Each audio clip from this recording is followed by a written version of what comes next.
I'm Ty, and I'm going off script with Gellan Watt, a multi-award winning agency founder and entrepreneur. The agency business is brilliant fun, but it's relentless, it's emotional, and it's high pressure. Work became the thing I did to escape work. I really knew that day that I was in trouble. I'm a council estate kid. I've got a taste for money.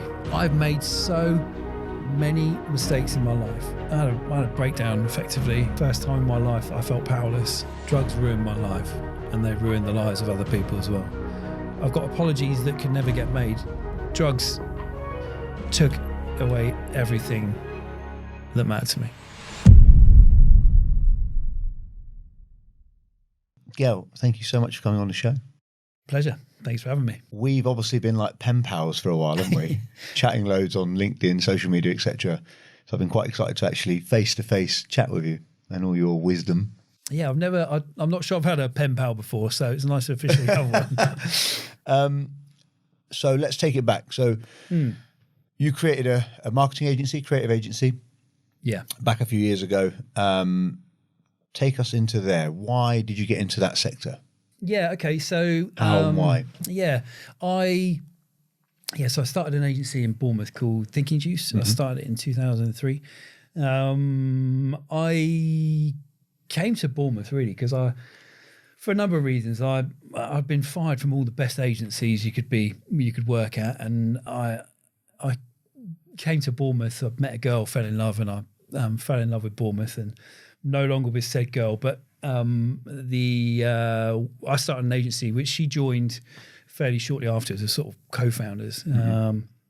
It started from here, and we kind of exploded. Kind of like we did really well. I got into the ad game really because I didn't have a home anywhere else.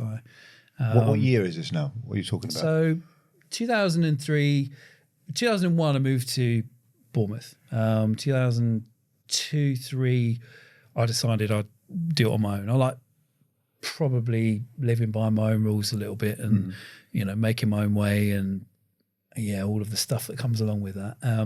And I think I'm almost unemployable, kind of.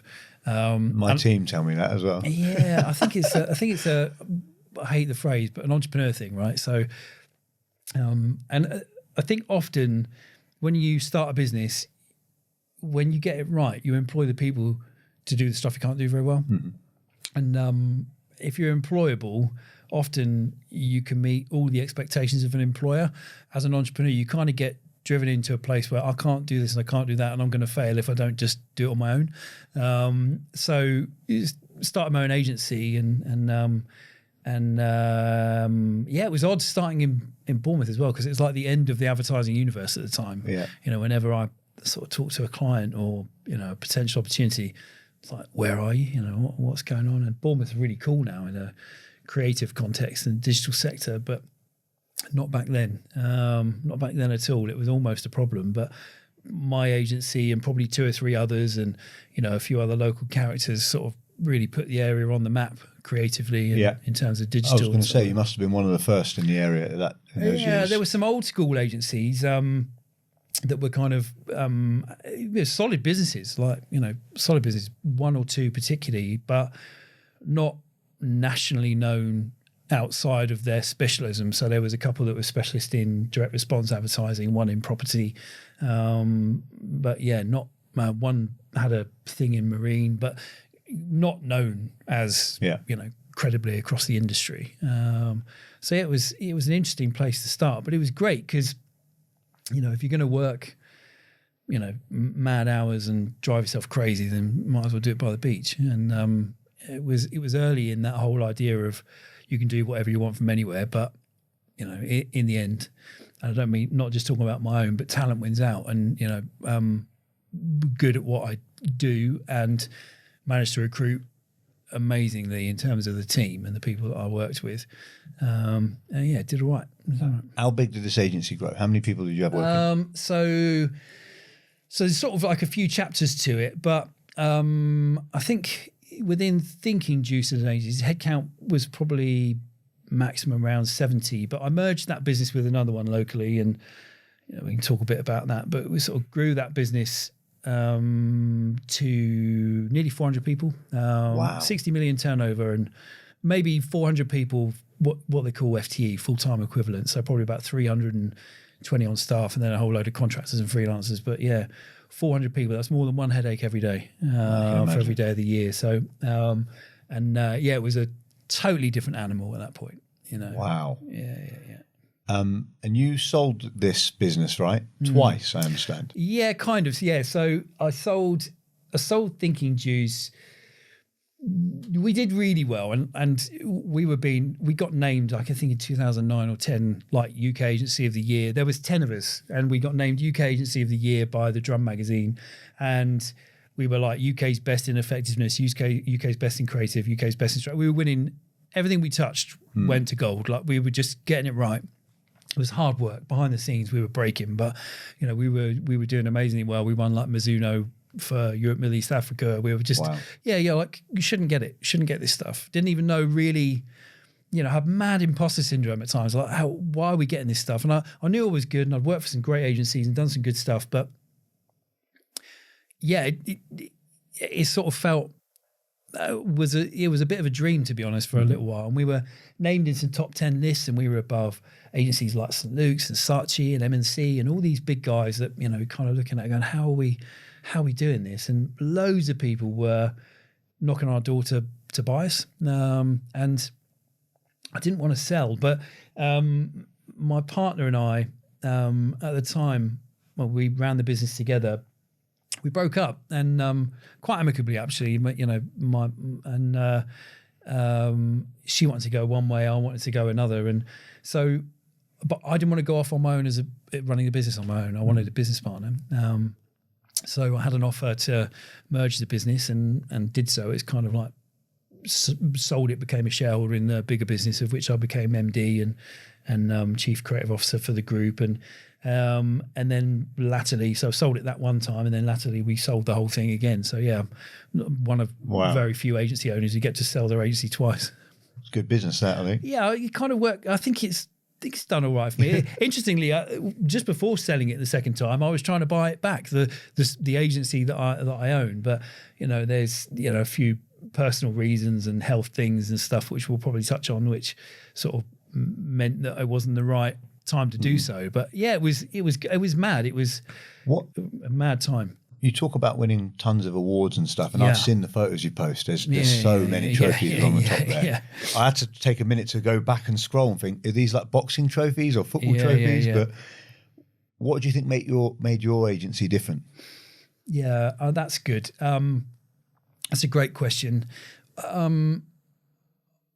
I believe, and I've always felt this, that if someone wants to do some work with us, you know, I say us, it's like it's still my agency, it isn't. But back then I took it really personally, and it meant so much that someone trusted us to do a piece of work. And I really, really wanted to excel. I had a lot to prove to myself, and I felt I had a lot to prove to other people.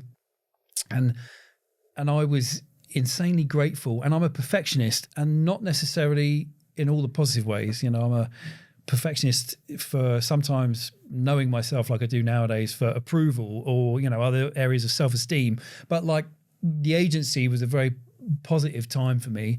And everything we got, I wanted to do the very best work possible. I had on the wall of the agency, and I had my only business plan when I started the agency was threefold: do great work, build a sustainable business, and have fun. And those, I said, it got to go in that order of three, because we can't have fun if we don't have a sustainable business and don't do good work. So it's kind of like, it was a complementary strategy, but it was always about the work. I've always put the work first. And what makes great creative to me is not, you know, I remember in the same week, I got a Campaign Turkey Award, which means worst advert on TV, and an award from another something that said this is the most effective ad of the week. For the same ad? For the same ad. And that was what I cared about most. I wanted it to work. I didn't care what anyone thought of it from a creative perspective. I believe agencies, and so many have lost the plot on this now. They do glossy, sexy shit, and forget that actually it's supposed to communicate, connect, and sell products. And I was super focused on doing good stuff that got results, and everything we touched did. Got you. That makes sense. Now, you've sold this business, right? Yeah. For a substantial amount of money. Yeah. Were you happy after that sale? Did you reach the pot of gold at the end that you hoped would be there? No, it's such a big question, that one, isn't it? No is the answer. It's a big question, and I've very rarely come across someone that has said yes. Yeah. When they've reached the pot of gold. I advise agency owners nowadays. I sort of consult with them, and I actually say to them, before you're going to sell your agency, go on holiday, and find a way of taking 3 months off, because you're probably going to want your agency back. Right. So almost have no work to see if you miss it or not. Yeah. But surely we'd all miss it. Well, I think it's about perspective. A lot of the time it makes sense because there's a payday for people, and you get to retire, semi-retire, move on to other things or whatever, and get the fruits of your hard work, because it is hard work. The agency business is brilliant fun, but it's relentless, it's emotional, and it's high pressure. But agencies are bought because of their potential. Yep. And often I try and say to business owners now, like, why leave the potential to someone else? If they're going to hire a killer MD, creative director, do something to your agency, why don't you do it? Like, why don't you hire those people? My greatest regret is I never fired myself as MD. And I wish I had hired a managing director and not been managing director anymore. Yeah, absolutely, 100%. Do you just think the company outgrew what you were? Yeah, I hit my ceiling, definitely. And not that anyone would really have known that. And I had some stuff going on behind the scenes, but I was delivering, but there's different phases in running a business. There's that growth phase, then you get into maturity where you're, established, and it's more business as usual rather than, like the high pressure, bootstrap, gunning it sort of phase. And I'm brilliant at making stuff happen. And I think I'm a really good leader, but a really average manager. Okay. So people, I think, are motivated by me and believe in me and know my abilities. So, if you're running off into battle, they'll come with me. But day to day, managing people and things and, the grind, it's just not my stuff. Worrying about what IT system we should be working on and this, that, and the other. I've got, that's not the stuff I should be involved with, not because, I'm better than that. Just, I'm not good at that. I'm not process driven. I'm not analytical. Did you realize this at the time? Yeah, I did. I definitely did. And actually I made a move to there were 2 business partners, myself and 2 others, good guys, like no ill will or sort of anything negative to say about them. But we had different, so we were at different stages in our lives. I was, 40 at the final exit, one was in his 60s, one was coming to 60, got different life plans. And, I wanted to do more aggressive things with the business. And I think at the time, and this is a thing that I sort of really talk cautiously about, you've got to make sure you're really aligned on your objectives, not what you say when you, having 10 drinks and you're going to change the world and all that stuff, but really what's the business plan and how you can execute it. And, if you're taking on new business partners or investors and stuff, real alignment, because you live with these people for a long time, and everyone changes. Everyone changes, and I really wanted to push, and I wanted my agency back in the end. The Thinking Juice. We had a sort of parent company, which I was MD, and the 2 business partners, but I thought I had stuff in the tank that I was unable to do in that sort of scenario. Nothing to do with those guys, but I just thought I had something yet to give. Yeah, it makes sense. You talk about it's quite interesting to hear you say that you're a good leader, but you're not good at managing people. You felt. Yeah. Now you have ADHD, right? Yeah, I do. Yeah.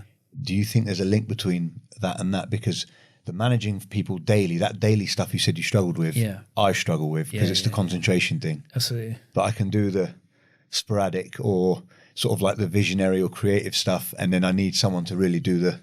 Yeah, I'm high energy. Yeah. Like, Do you think that had a role to play? Yeah, I mean, it does. I'm attracted to interesting things. Yeah. You know, like I've got a bit of magpie effect, and you know, if there's a problem to solve, I'm there. You know, if there's a problem to solve, you know, if there was a drama, if there's a whatever, like I'll be there and I'll be helping people. You know, I kind of You enjoy the challenge. Yeah, I like to be useful. You know, and there is a, you know, whether it's my ADHD, whether it's, you know, I'm actually unable to do certain things. I've got, you know, when it came to deep levels of process and, you know, big areas of change and, you know, the IT system, an IT platform, or, you know, bedding in a business that we've bought or something like that. Yeah, great. Who's going to do that? You know, it's just, you know, man, I got a bit bored actually, trying to be in a bigger business that moves a bit slower, and it's. Yeah, you like to be quick, right? Like, yeah, my high energy. I like to. That's why I work well in advertising. Like high deadlines, big pressure, creative, blank pages, write a TV ad, solve a problem. I'm on for that, no problem. Okay, so you live a million miles an hour. You can get obsessive about these things, from what I understand. What do you do? What did you do at the time to switch off? Sports, hobbies? Did you do anything? Yeah, interesting. So I have always been mad for the gym. I've always been a big gymmer. I've had loads of hobbies over the years. Football was a big thing for me in my sort of teens and early 20s. Fighting, kickboxing, won some titles, did some interesting stuff in my sort of late teens and early 20s. And yeah, sort of high level kind of stuff. And when I started the agency, I found tennis. I've got shot knees from too much sport and fighting and stuff like that in my early 20s. But I found tennis, and I couldn't play five-a-side so well, but I love tennis. It was, for years, it was my number one activity, going to the gym, staying fit and healthy. That then turned into, I want to go to the gym to look good rather than, you know, our sort of natural fitness of a 20-year-old, you know, someone in their 20s and 30s. But by the time, you know, I was in my sort of like mid-30s and 40s, sort of mid-30s probably, all of the stuff that I love to do had gone. You know, like the closest thing to doing that I was doing that I love to do was shopping, you know, and eating out. Really my leisure activities were, you know, I used to escape how I felt with, you know, more work and drink and drugs and all that kind of stuff. So, you know, I sort of lost the grip of those things. Nowadays, for example, you know, I'm in the gym every day.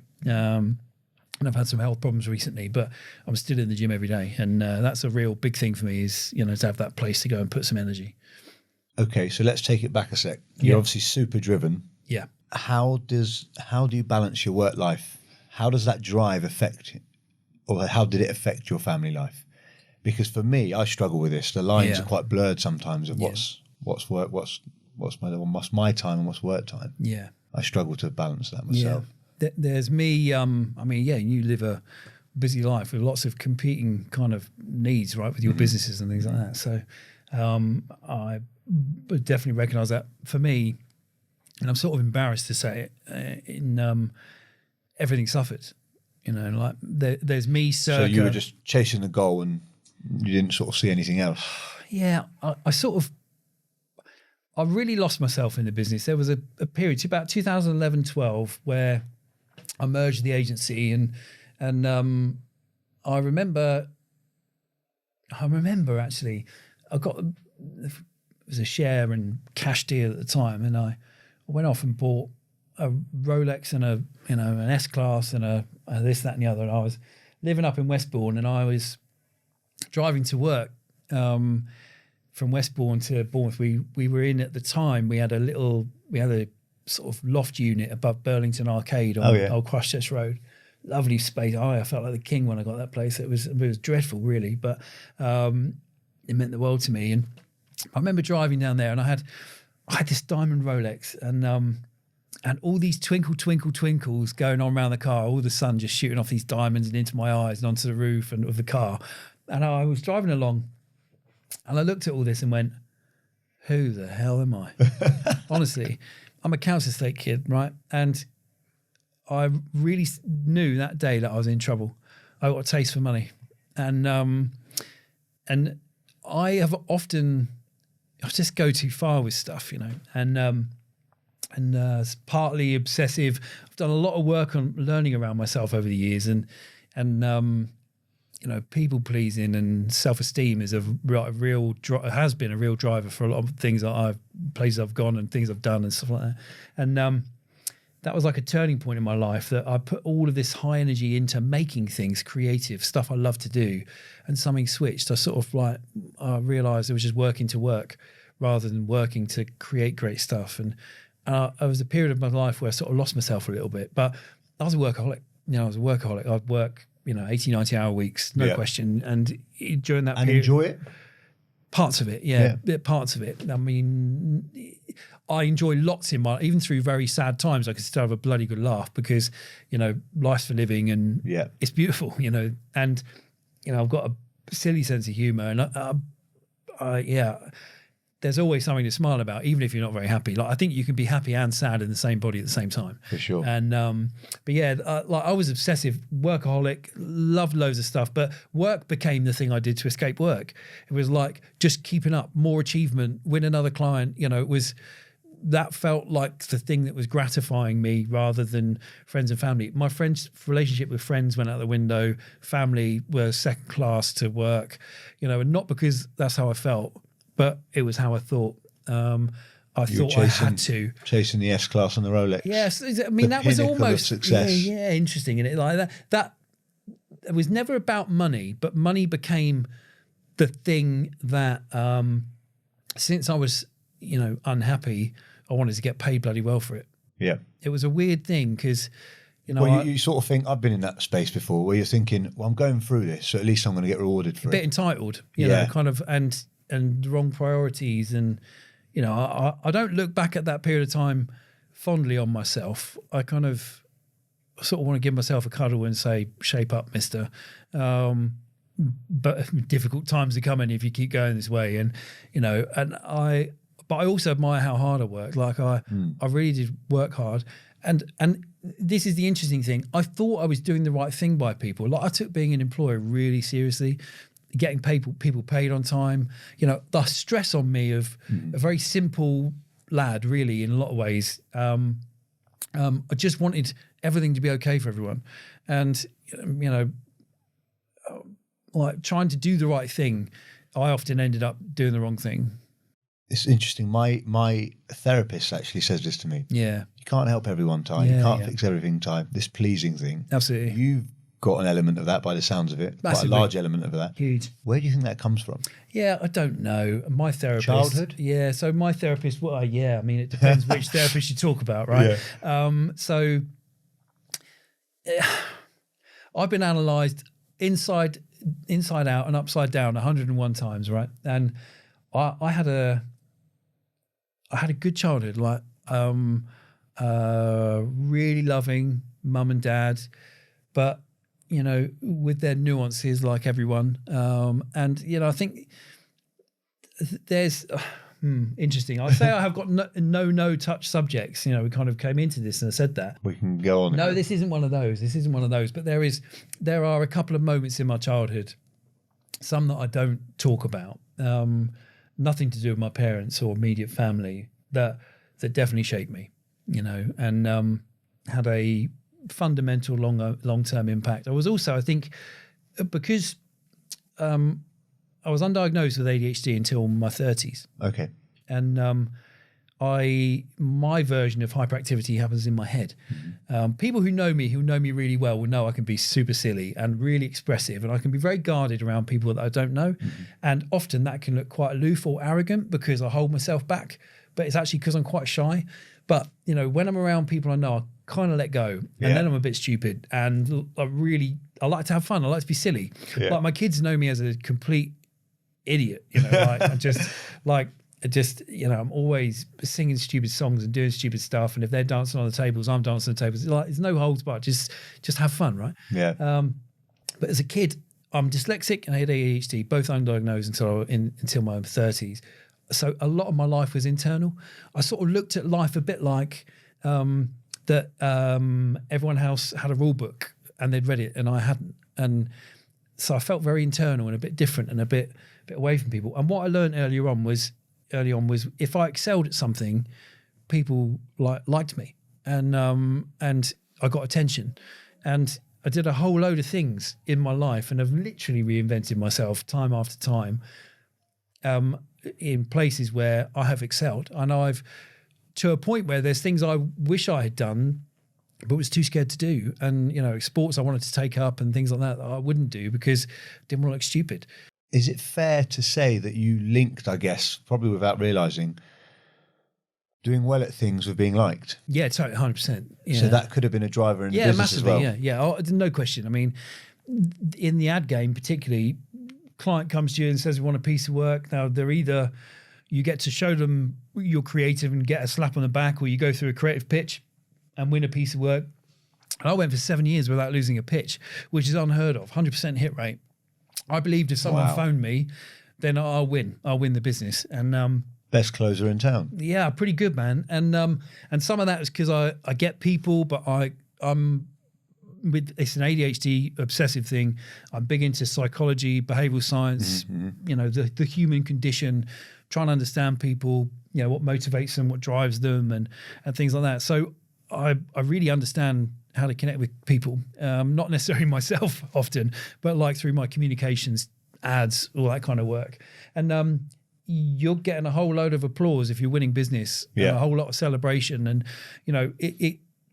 it's in a weird way, I have very low self-esteem and I have to work hard to generate it. I used to outsource my self-esteem, and it has never served me well.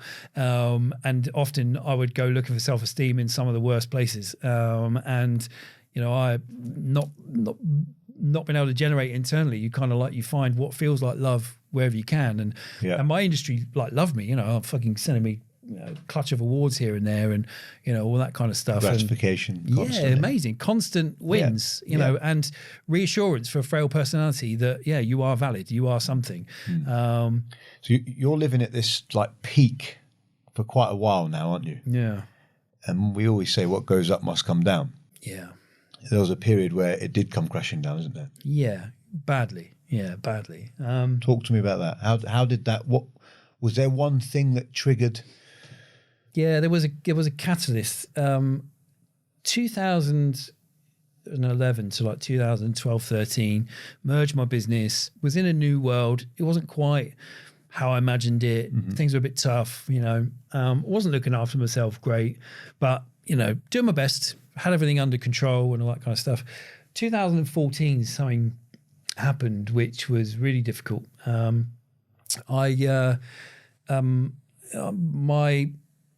My sister's kids are like my siblings. They're very similar in age. I grew up with them. My sister's 13 years older than me, so she's like a second mum.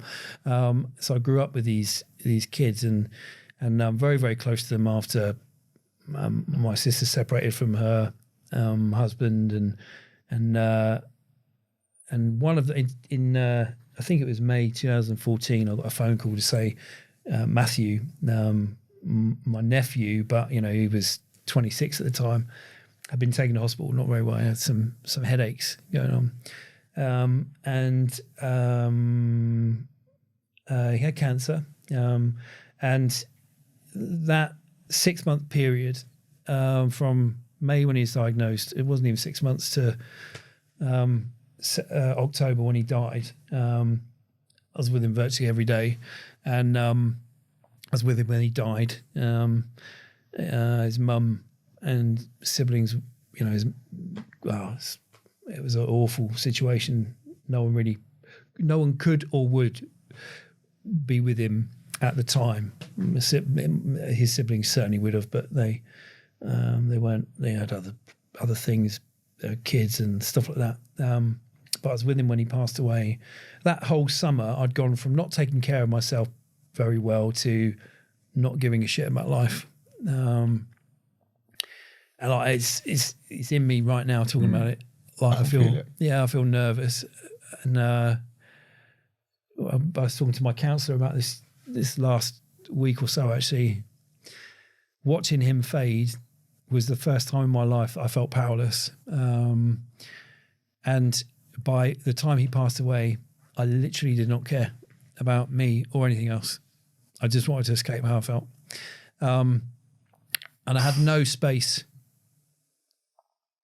I had no space in my life for that problem because I was so focused on work the whole time, and I had nothing left in the tank. And I had a breakdown effectively, and drink and drugs raged through me. It was my solution. I didn't want that.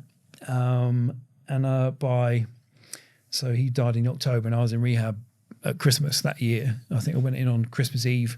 Okay, quite quickly. Yeah. I mean, I was fighting for recovery again, and to be free of. I mean, drugs and me don't get on. I don't have an off button, and it was really tough times. And for the next year, we were selling the businesses, and I was really struggling. I was really fighting for recovery. I got married that year. That relationship didn't survive my addiction. And by the January, and I was supposed to be, I was buying Thinking Juice back, but was unable to go ahead with the deal. My two business partners, were nervous to sell the business to me with the way I was, and decided to leave the business and seek recovery. And that was not a straight journey, a straight sort of linear journey. It was really tough. Wow. Yeah. Drugs took away everything that mattered to me. Yeah. Yeah. Blew my mind that a bit. Yeah. So you got married after Matthew. Yeah. You didn't have any children this time, did you? No. And yeah. So you've gone down this rabbit hole of drink, drugs, trying to escape. Yeah. You've then realised there's a problem pretty quickly. Yeah. I was no denial about there being a problem. From October to December. Yeah. You've put yourself into some help. Yeah. You've come out of that. Yeah. Then got married. How does that then look from there to sort of now-ish? Yeah, well, that... Was that a constant battle then, that sort of... Yeah, it was in and out. Yeah. So for 2 years there, I did 5 rehabs, and, I was absolutely battling. And my addiction went from, from a kind of manageable... I'm just using too much, to, can't function without it. It was a binger. So actually I didn't use it. I was really funny when I sold the business, and I was quite honest to people about it. I was like, I've got to get clean, I've got to get well, and all that kind of stuff. And that was in 2016. When I did, everyone used to say to me, it's like, oh yeah, we always thought you were off your nut in the office, and you were so you're functioning and all that. I fucking never used during the day in front of anyone ever in my life, right? That's too many coffees, ADHD, just being who I am, right? Yeah. And I slug a few beers back, a few glasses of wine during lunchtime and stuff like that, but never drugs. Drugs was something quite private and personal for me. Okay, so you weren't someone that was on it day and night as such. You were just someone that maybe at a weekend. Yeah, but my binges turned from a night into a morning to 2 weeks straight. To the worst being, I'd gone on a business trip and ended up fucking homeless in America. Wow. Yeah, and couldn't find my way home. Like it was bad, man. It was bad. I had everything. I had cars, home, money, all the stuff that anyone would look at, and everyone would always say, but why are you doing that? Because, but I was absolutely broken inside, and I didn't know how to ask for help. I was all over the place. I had to escape what was going on in my own head, and I'd wake up in crack houses and this, that, and the other, desperate for someone to save me, and then just keeping on going. It was terrible. It was awful, and I put people through hell. So you're living in the fast lane, aren't you? Most of your life, by the sounds of it. Yeah. And do you think that situation that created this breakdown just put some perspective into you about what was important, what wasn't important? Because from a societal norm perspective, mate, you've made it. Yeah. You had your big Rolex on, you had your S-Class, you had the money in the bank, you had everything. You were obviously pushing away some relationships by the sounds of it, friends and relationships, because you were just channeled into this. Yeah. Hyper-focused. Yeah. It's hyper-focused and obsessive. That hyper-focus that created you also destroyed you. Yeah, no question. No question. I made no room for myself. And often now, like my life is, and well-being isn't perfect, but, I'm in a totally different place today, and I'm working on myself like crazy. And, I carry this message, and I talk about my addiction and, all that kind of stuff, because, I genuinely want people to hear about it. I don't want people to be in the same place. But I think the way I am wired was perfect to be a high-functioning, high-performance, individual in my industry. But the way I was kind of like programmed emotionally, I couldn't cope, and I had no out, and I didn't ask for help. I mean, you sound like 0 to 100, as in you're all or nothing. Always, yeah. And we touched on this previously, but yeah. We talk about addiction. Is it addiction, or is it an addictive personality? Yeah, so we have spoken about this, and there is I'm not much of an internet troll, but like if someone uses the word addiction the wrong way, I give them a little bit of education. And being addicted to particular, people say I'm a mobile phone addict, and I was like, okay, well, or I'm an addict of this. Well, I've used the term brand. I'm a sugar addict. Yeah, and it's a thing, right? So here's the bit. So addiction, I don't know. That's why I'm asking. Yeah, addiction. A good definition of addiction is doing something that has a negative consequence time and time again, but knowing what that consequence will be. So if people have addictive issues around food, definitely fat and sugar is a very normal thing.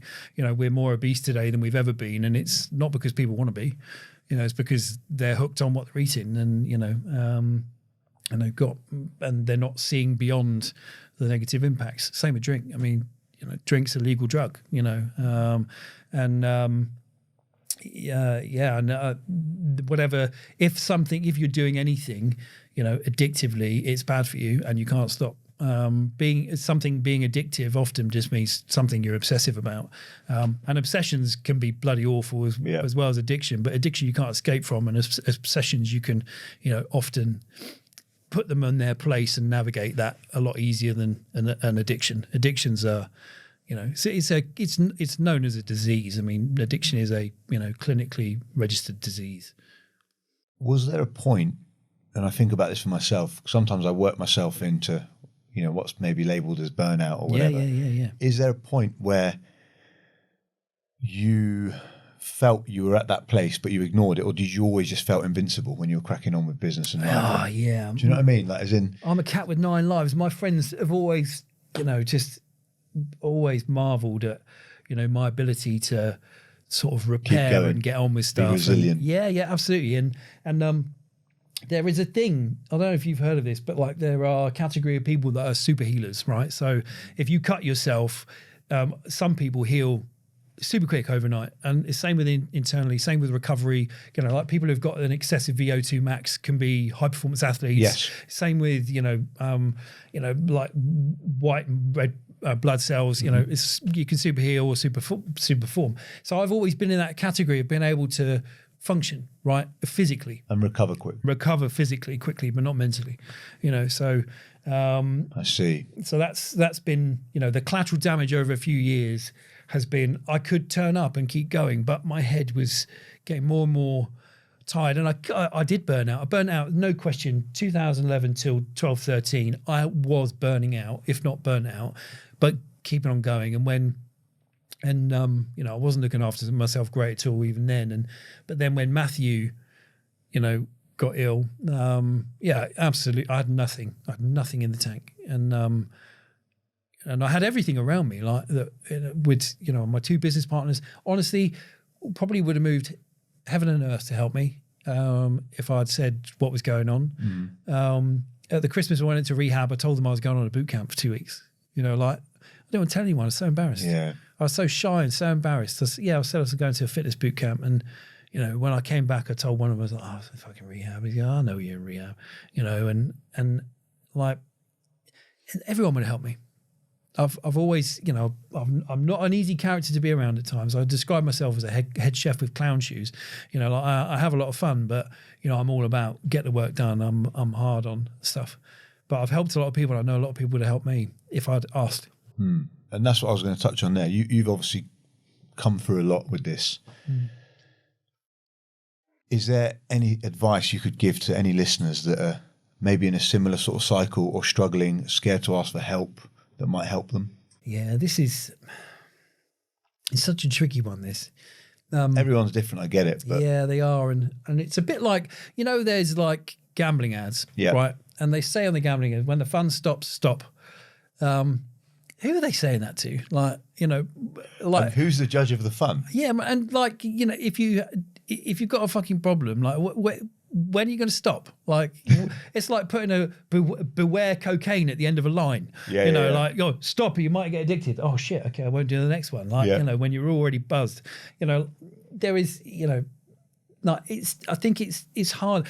I guess my base sort of commentary on this is just, you know, so like care for yourself and like stay connected to the things that matter. They often say the opposite to addiction is connection. You know, it's not being clean or sober. It's being connected to people, to the things that matter, to understanding yourself and treating yourself properly.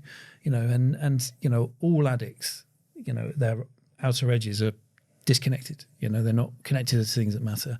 And I think generally, you know, reaching out for help and that's why I talk about addiction and share about it, because there's a great phrase, I recover loudly to help people who are suffering silently. And, you know, I didn't see people talking about this when I needed it. And this really matters. And there is help out there. You know, like I found Narcotics Anonymous, and you know there are many groups like this, rehabs, treatments, therapists. Doesn't, you know, whatever's going on for you. I think there's an addiction problem, mental health problem, you know, just a life problem. Mentors are really important, and whoever they might be, you know, family is really important. Sometimes family is the wrong people to turn to because it'd be quite judgmental or something like that. But like, you have to find someone you can talk to. I see a counsellor every week.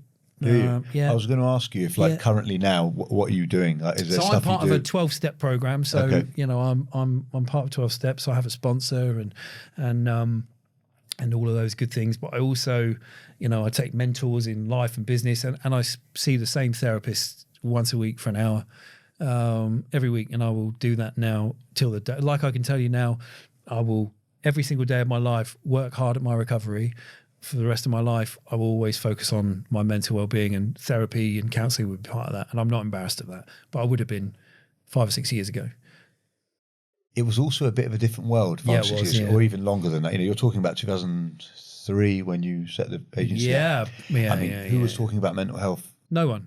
Or as much? No one. Just no high one. Flying... It was about, you know, depression, you know, and let's be honest, like you know, both you and I are connected on this topic, and, you know, talk about mental health and have engaged with Mind and other people like that, where, you know, real powerful organisations that are trying to make change. There are still a whole load of people who nod and tick the mental health box who really don't give two fucking hoots about it. And they still don't believe it. They don't believe in it, and they think you're weak. And, you know, and here's the thing, and I had a real... as part of maybe some of my psychological makeup, I had this idea of who I was supposed to be. If someone came to me during that period with a mental health problem, and it happened in the business, and, you know, I would help people, I would advise them, I'd help pay for counselling, I'd give them time out, I'd do anything for their own mental health problems. But I thought I was a wimp. I thought I was weak, and I thought I should better get through it. Interesting, that. Mad, isn't it? Yeah.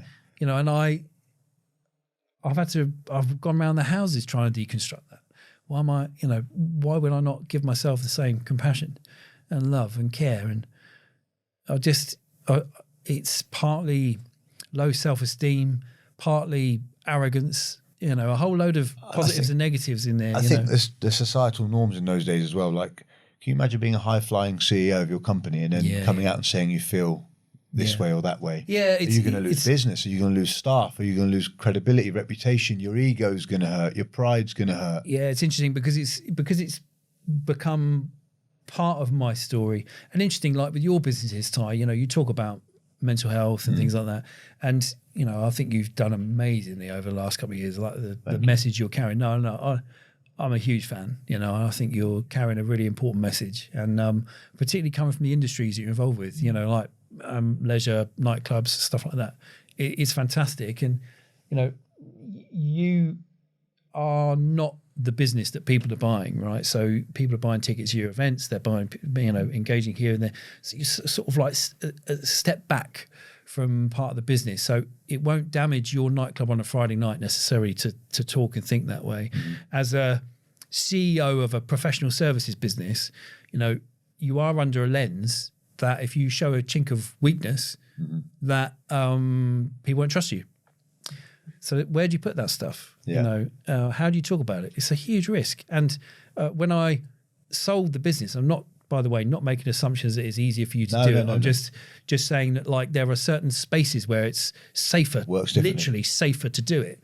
And my businesses were me. Like, you know, like Gellan is Thinking Juice, Emerge Group, this, that, and the other, you know, along with my other business partners. Don't they? Yeah, too right. They want my FaceTime and they want my stuff and they trust me, and weaknesses in there is a problem. But, you know, when I sold the business, I sold the business, went back to rehab, 2016, and I bought a book called, I think it was called, So You've Been Publicly Shamed. I was going through the airport and this book just literally leapt off the shelf at me, and I just, you know, sold up and walked away, and this business book was like flashing in the corner. I picked it up. And it was about people who'd gone through situations in their lives where they've been shamed. And there was a section about Max Mosley, you know, the guy who was Formula One, died last year or a couple of years ago or something. And he had this Nazi sex dungeon thing that, you know, kind of was the thing that kind of like brought him, you know, into the limelight in, I think it was the Sun newspaper. You know, they were accusing him of being, you know, dressed up as a, you know, in a Nazi outfit in a sex dungeon. Wow. And like, awful. And you know, he was like, it wasn't a Nazi sex dungeon, it was just, you know, like you know, it was a sex dungeon, but I wasn't dressed as a Nazi. And but it was, they asked him at the time in this book, this great interview, they said, well, how do you think you've got away with it? You're back in Formula One, you're doing this, that, and the other. And he said, oh, I think it's because everyone's got their own kinks and this, that, and the other, and then in the book, the author sort of rounds back to it and he said, I figured out why no one, you know, why he's managed to get on with it. He said, because no one cares. He said, no one cares that Max Mosley has been in a sex dungeon and doing this, that, and the other, and all that kind of stuff. And I was going off on holiday, not on holiday, fucking on holiday, that sounds terrible, off on to rehab. And it was in Thailand. That's why I was in an airport where I put the book.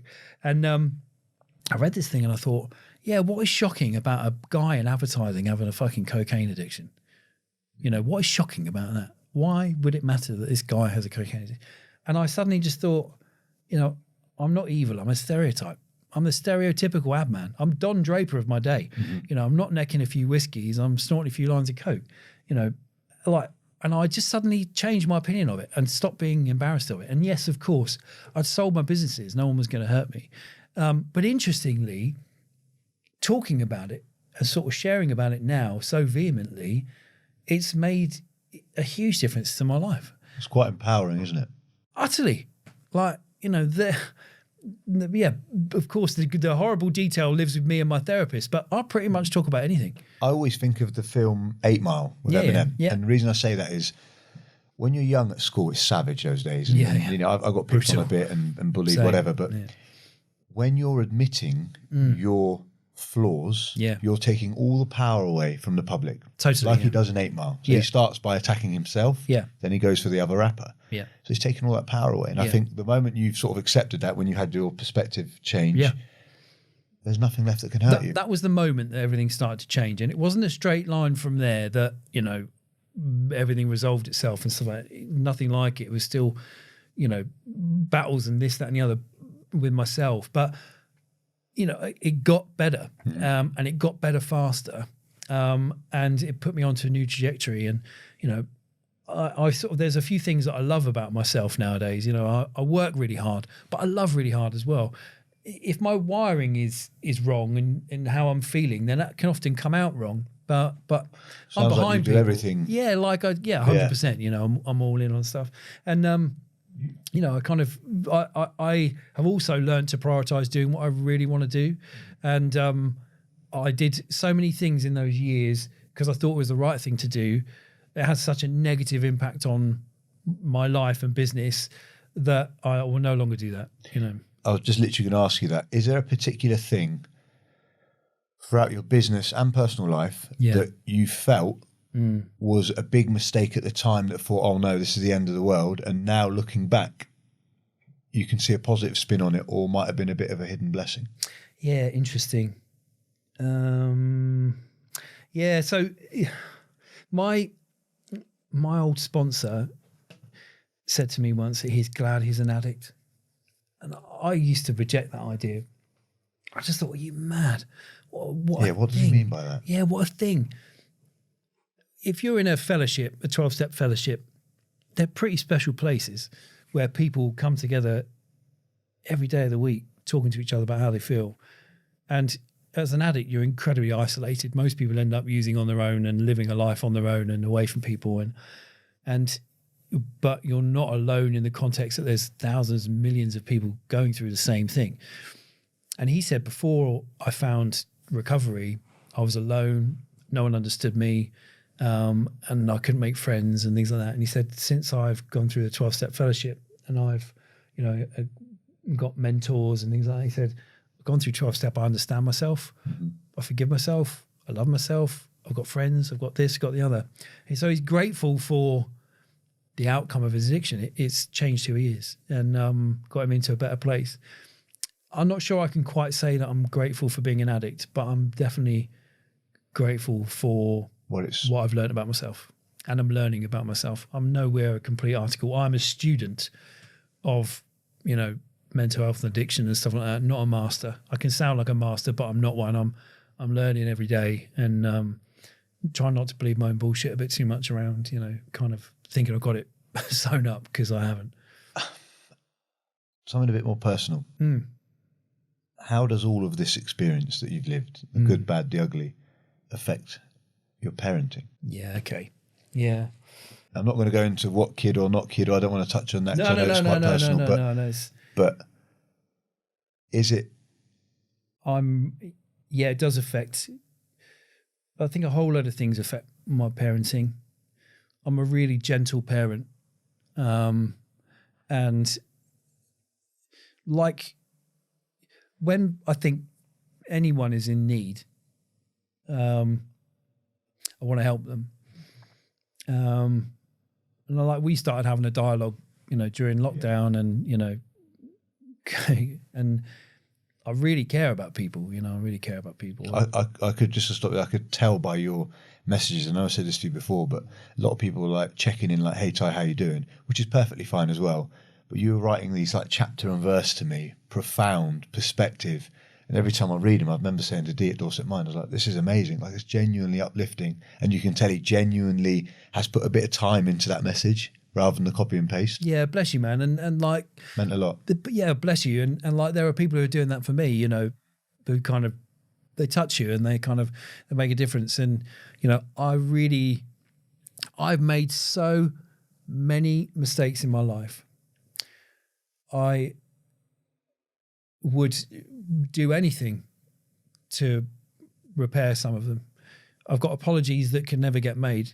And I've got plenty of people who want to listen. But I know for me, I would do anything I could to make good a whole load of stuff, but you can't, it's gone.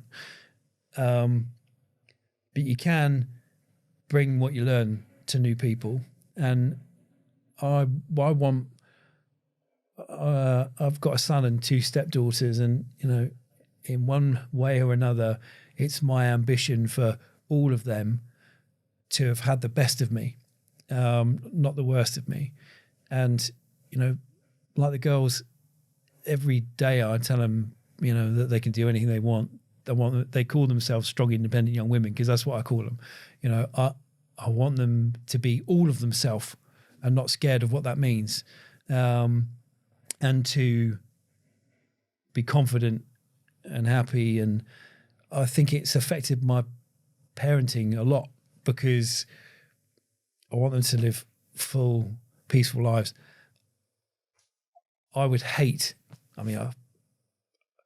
the idea of any of my kids, friends or family being in the situations that I found myself in would break my heart.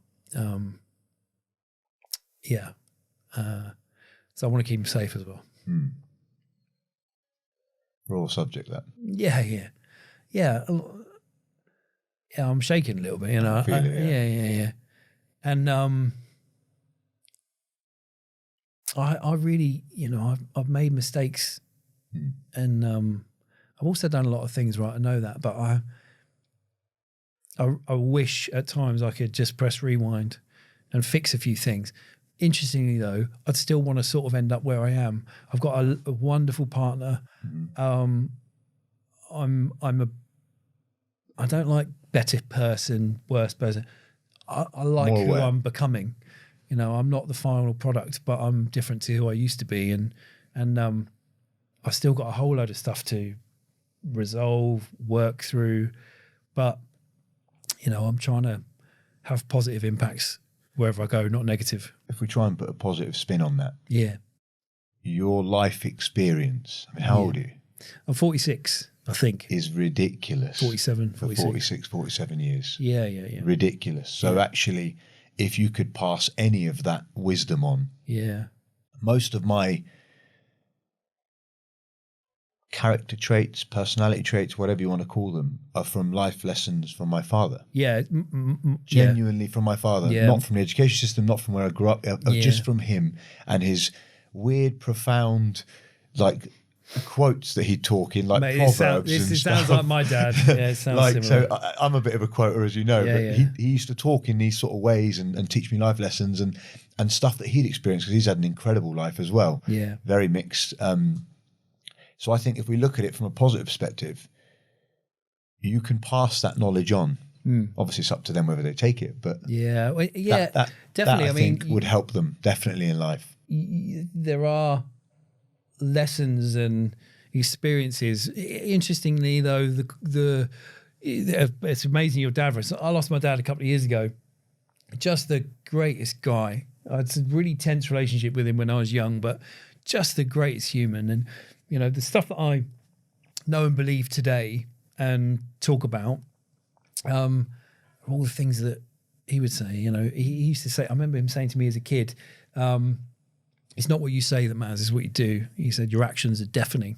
You used to say, think twice, act once. Yeah, all that good stuff. But isn't it annoying in a weird way that everything you pushed against as a nipper as you get older? Yeah. Like when I talk to people, when I'm problem solving, when I'm dealing with my relationship, my business now, I feel like my dad. Yeah, the knowing, it just sort of happens to you a bit. And I hear my dad in me. Like sometimes when I'm talking, my dad's Scottish and oh right, how do you hear that? And it's not in the accent, but there's just like a bit of gravel in my throat every once in a while when I say something. I'm like, God, I sound like Dad. And he used to say wonderful. And whenever I say it in my head, it sounds exactly the same as my dad. Oh, wonderful, And when I read the kids' books at night and stuff like that, I read them like my dad would read them. I emphasize the same stuff. My dad was a beautiful writer, and I write for a living, but he was an incredible writer. He gave me that gift of words and language and, communication. And my dad could light up a room, cared about everyone, could communicate brilliantly. If I'm half the man he is, and I want to, to my stepgirls and to my son, I want to pass some of that stuff on, not just the biology, but, the confidence. And, he was a very, very thoughtful human and had no isms. And if that's one thing I'm grateful for is to, I don't have any sort of dark spots in my personality of isms and all that kind of stuff. And I want all my kids to grow up with an open mind and an open heart. Would it be safe to say then what makes you tick now is generally spreading this message, trying to help people, because obviously before what made you tick was just let's get this agency going. Let's win. It's business, But it feels like there's been a shift in your headspace. Oh, I am a full-time human, not a full-time businessman. So what's making you tick now? Yeah. What's making you get up every day? Well, my days really different. Like, you know, recently I had a health scare. You know, I was going to touch on that. Yeah. So we'll come to that then. But you know what makes me tick today? I sort of just I want to be positive. You know, I kind of want for positive experiences for me and positive experiences of me, and you know, I can be really hard on myself. I think a lot about the past, and you know, I have to correct my thinking back to just deal with the present and be where your feet are. Yeah. I have to adjust a lot. I carry a lot of guilt and shame and things like that. And today, just want to be positive and you know, be helpful. You know, a number one thing during pandemic was a really interesting time. So a lot of my work sort of went off a cliff and things like that because I do a lot of consulting and stuff. And I gave my time to agencies free, so consulting with them and stuff. I spoke to like 60 agencies in that period and just helping them, no charge, no invoice. You know, stuff like I charge $1,500 a day minimum, you know, for my time, $2,000 a day sometimes, like if I'm, you know, if it's a big enough agency. And I was giving it away free because I wanted to be helpful. Mate, for what it's worth, and you're extremely helpful because I dropped you a message saying, I'm going to launch a new podcast. I'm thinking about this, and this. And most people replied like a WhatsApp, a couple of messages back that I asked. You took it all away and I thought, oh, he's obviously busy. Didn't hear from you for a week. Next thing up, this unbelievable email, huge. But I was reading it. Even the way you write, I was reading it as if you were saying it in my head. And that, the energy in the wording, even like the capitals, then like the exclamation marks, then the gaps. Like I was reading it with that energy. Well, great creative is really interesting from a skills perspective. Like great creative is about communication, right? In the advertising game and branding and stuff like that. You know, and actually, it's not what you say; it's what gets heard. Yes. You know, and I think that's the art of great communication, and the art of winning arguments and making sure you don't get in one is thinking about how the recipient's going to receive whatever point you're trying to make. And, you know, with stuff like that, obviously I did put some thought into that. But, you know, to have an outcome, to sort of get someone, it's like showing your workings out. Yeah. You know, if someone can see your thought process in the email, and then you say, and this is why this very simple idea is the right one, that's quite an art. And I've never seen that though like that. I do it in my head. Yeah. And I probably talk about it with my team, but I've never seen it written down. Yeah. It was like a mathematical equation, but with words. It's like, and I had to read it with the energy to get through it in the right sort of journey. But that's sort of my formula. So, you know, like you can't, I mean, imagine, well, I invested in a credit card business called Yaya. And, you know, we've got a market proposition of make simple, and you know that sort of like those two words mean nothing until, you know, and actually the credit card, you know, business has been upside down for the last few years, so some of the constraints on us have been a bit different. But coming to market, we wanted to solve the problems of complexity with credit. For example, if you buy expensive item, and this isn't a pitch, by the way, I'm not trying to sell the credit card, but like if you buy an expensive item, you know, we designed a product that would be converted into a fixed term loan, as opposed to sitting on a 29.9% credit card and us just enjoying the, you know, the kind of monthly payment. It's just idea. Called Flex, and we just move it straight to a 6%, you know, loan. And like we'd make finance simple. That was the prospect. You know, the end result, you know, strap lines, company lines, all that kind of stuff. If they don't guide behaviors and actions, you know, that all that creativity is superfluous. It's just nonsense. And in kind of constructing brand propositions and language, like the deep psychology, you know, you have kind of loads of different forces in your mind where there's what you believe to be true is like one major obstruction. Then there's, you know, how people normally think. And then there's the assumptions of an industry and all those things. And I think sometimes when you're making an argument, you've got to address each pressure, you know, and each force before you say, now that's why this is the right idea. And this thinking and approach, very analytical. I'm very creative, but very analytical. I'm more of a strategist than a creative, although I'm a creative director. That's the reason probably I win so many pitches, because I take people on the journey of why my idea is right, as opposed to telling them my idea is right. Yeah, the journey does help, definitely helps. Yeah. It made me understand what you were trying to get at. Yeah.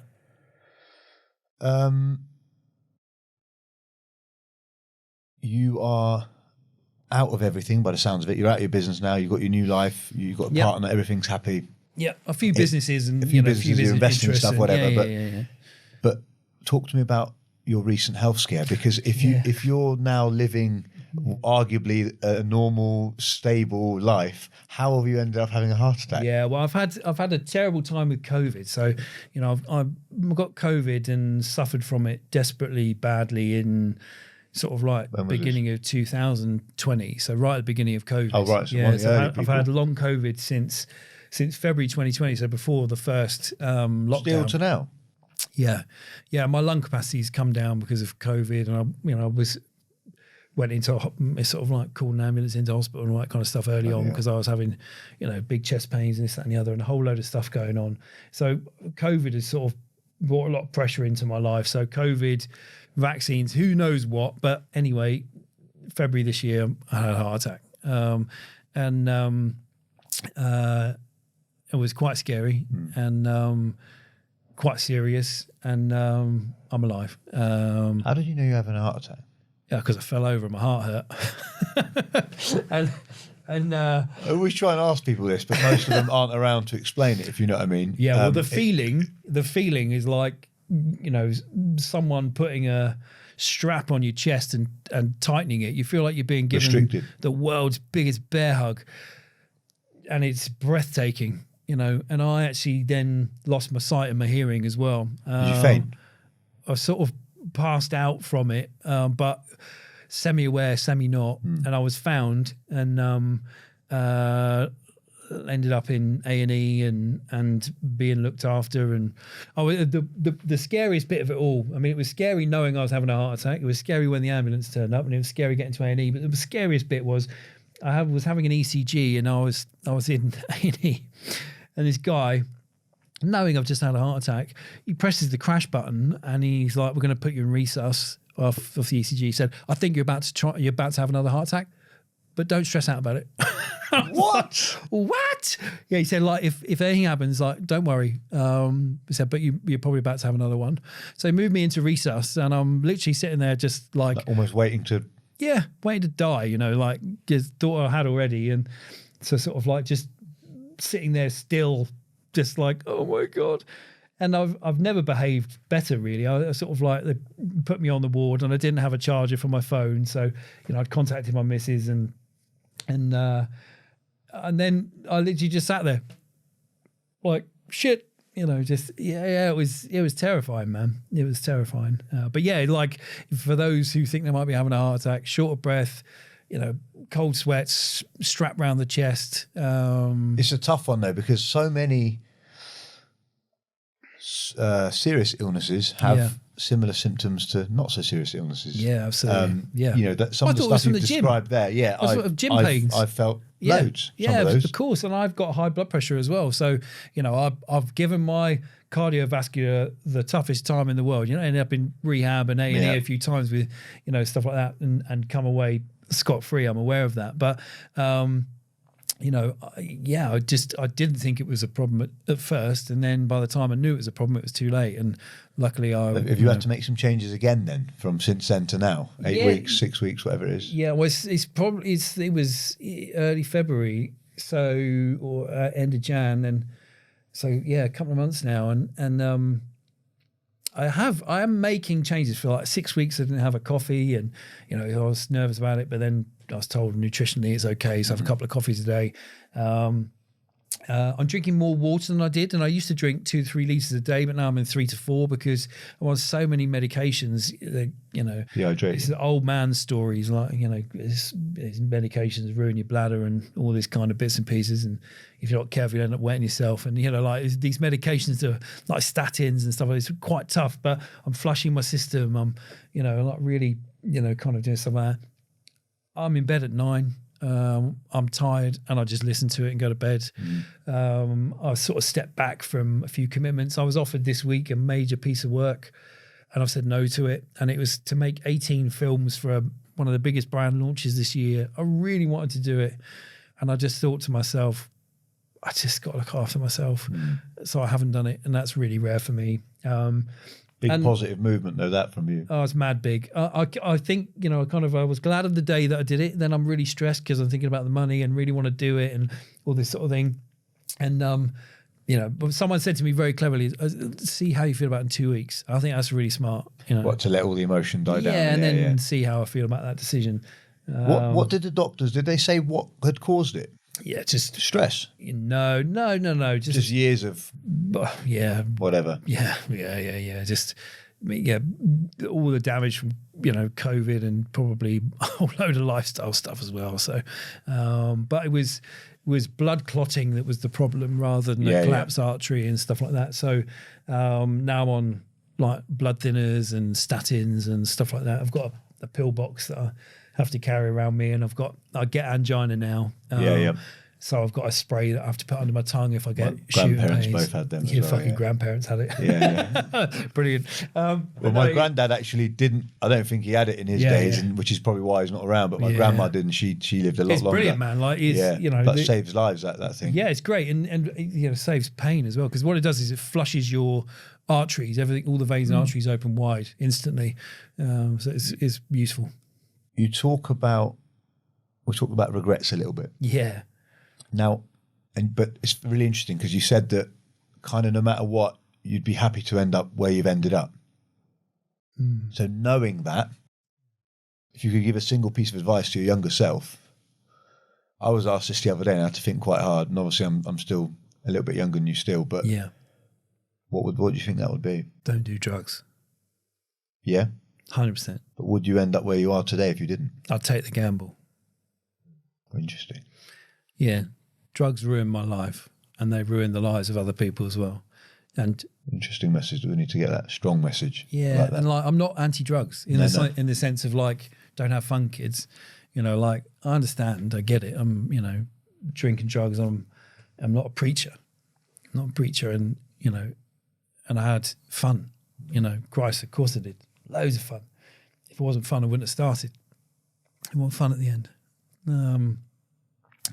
But for me, I'm in that industry now. Yeah. Really, drink drugs. Partying, events, festivals, nightclubs.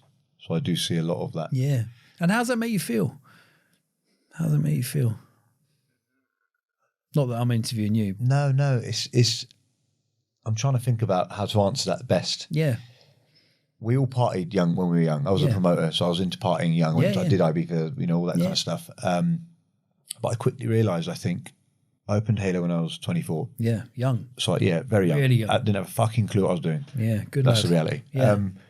I quickly realised, it was great fun. It was, I quickly realised another podcast. Yeah. If I the life and times of Ty Temmel. Yeah. If I stayed, because I'm a bit like you, all or nothing. Yeah. So if I'm into something, I'm really into it, and if I'm not at all. I quickly realised the industry I was in. If I was into drink, drugs, sex, rock and roll, it was a very slippery slope. Yeah. Because I had it all readily available for free. Yeah. Pretty much because the industry you're in. Yeah. So I tried to decipher, I tried to go in my head, go, right, that's work, that's life. And I'd get shit for it. Like, I'd be Saturday night at the club, just doing the round, saying hello to tables, and people are like, oh, you're not drinking, you're sober. How are you sober in here? And I used to say to him, what do you do for a living? And someone would go, I work at Barclays Bank. I'd say, do you turn up drunk? They go, well, fucking, why would I turn up drunk? What a stupid question. Well, why would I turn up drunk to work? Yeah. This is work for me. This is my livelihood. This is how I pay my bills, pay my mortgage, feed myself, my family. Yeah. So I was trying to distinguish that, and I've managed to be really good at that discipline now. Like, if we want to go and party, we'll go out of town. Yeah.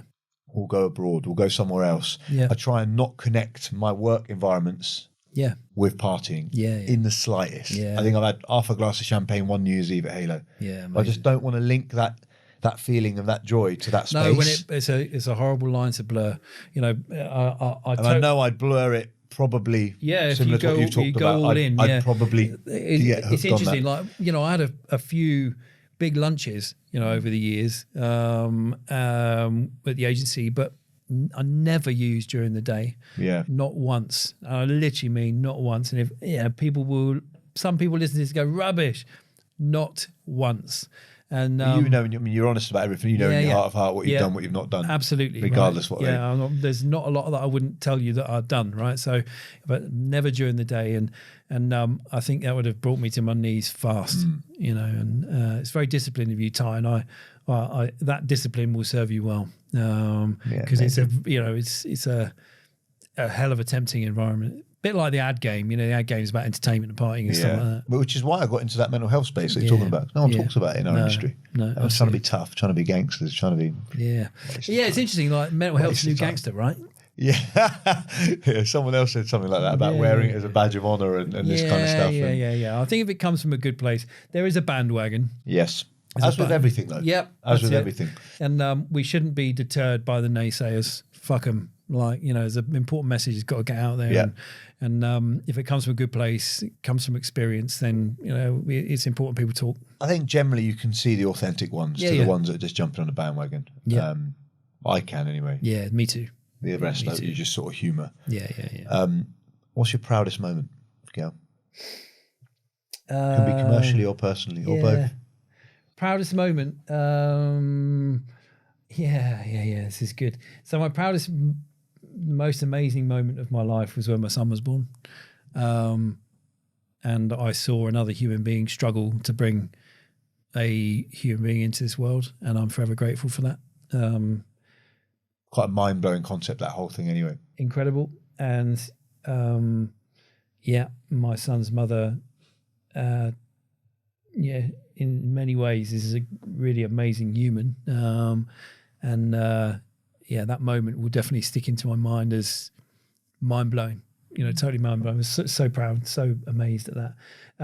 Another one, last year I was given a master's from Southampton University, an honorary master's qualification, an MBA, and I got to go along to the students' graduation, and I thought I was one of God knows how many people getting this thing, and I was on the stage. I was the only person getting this honorary master's degree, and I ended up doing a speech to all the students and stuff. I was like, I thought there were loads of people getting this, and it was me, and I was there to do this big speech to the students. I had no idea, and that was really powerful for me. Usually I take a selfie everywhere I go. I did earlier, right? Yeah.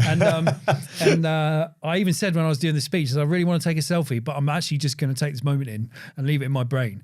Yeah. And I was super proud. My mum was there for that as well. My dad would have loved it. He's really big on education, so that was mad big. But you know what? Today, Ty, is my proudest moment because I'm clean and sober. I respect that, mate. And today I'm not going to hurt anyone. And I'm proud of that. Every day, just for today, one day at a time. And if I keep collecting those days, I'll keep adding positive stuff to the world. Small wins, isn't it? Yeah. Day by day. Gail, thank you so much. Very powerful message. Thank you for sharing your story. It was incredible. Absolute pleasure, Ty. Thank you, man. Anytime. Thank you.